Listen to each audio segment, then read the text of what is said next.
In every single moment of our lives, we're at a crossroads, and there are really only two paths we can take. Do we get swept up in the heat of the moment, that impulsive reaction, or do we choose a different, more deliberate path? That's what we're going to dig into today. And believe me, understanding this choice, it can change absolutely everything. I mean, come on. We've all been there, right?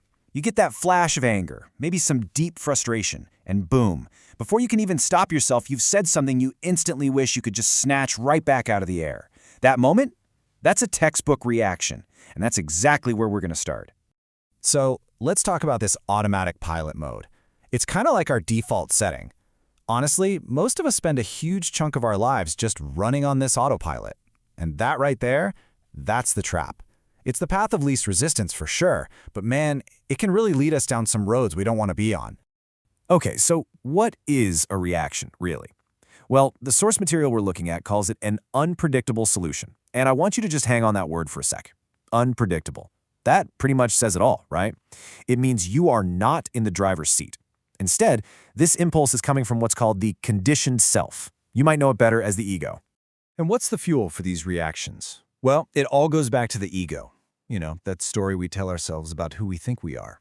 And it's powered by some seriously strong emotions. Stuff like fear, anger, frustration, even dread. When you react, those feelings are the ones grabbing the steering wheel. So the bottom line is this. When we're just living from one reaction to the next, we're basically just handing over the keys.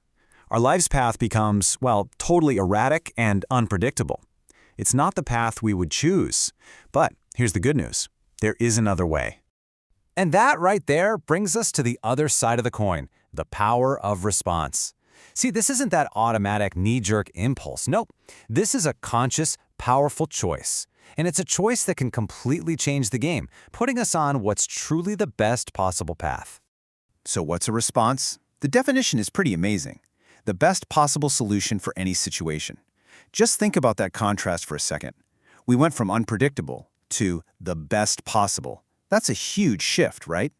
And this solution, it doesn't come from fear or anger. It comes from a state our source material calls still alert awareness. Okay, so let's put these two paths side by side, because it really makes it clear. On one side, you've got reaction. That's driven by the ego and fear. It leads to, who knows what, right? Unpredictable outcomes. And it's all fueled by fighting against reality. Then, on the other side, you have response. This is driven by awareness. It leads to the best solution, and it's fueled by acceptance. All right, this all sounds great in theory, but how do we actually do it? How do we flip that switch from reacting to responding? Well, the secret, the absolute key, is in becoming what our source calls the observer.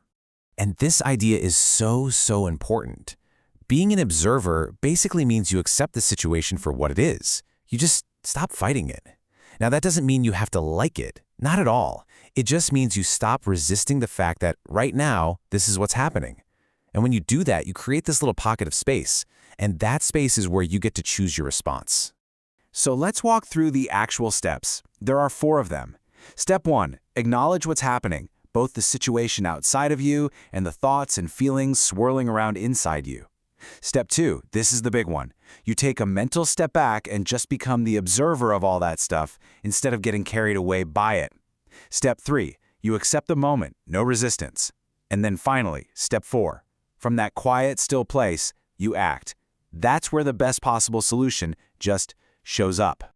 And the state you're aiming to get to is called still alert awareness. The source material also calls it a spacious consciousness, and I just love that phrase. It's all about creating space. Think of it like a pause button, a space between the thing that happens to you and what you do about it. In that space, you're just watching, not judging. You're free from that old knee-jerk ego reaction. So you see, it really does come down to a choice we get to make in every single moment. We can either get yanked around by the crazy currents of reaction, or we can consciously, deliberately choose the path of response. So let's talk about what happens when you make that choice. What's the ultimate result? And this is maybe the most powerful idea in this whole thing. It's the concept of transmutation. It's like alchemy. When you accept the moment without fighting it, you don't just put up with the negative energy, the anger, the frustration. You literally transform it. The source material says acceptance transmutes that messy negative energy into pure stillness and peace. How incredible is that? So this brings us right back to the central question, the whole point of this explainer. You're going to face this choice, I don't know, dozens of times a day. So the next time life throws a curveball at you, the next time you feel that hot flash of anger or that cold wave of fear, I want you to remember that little pocket of space. Are you going to let the autopilot take over, or are you going to step back, become the observer, and consciously choose the best possible path? It's your call.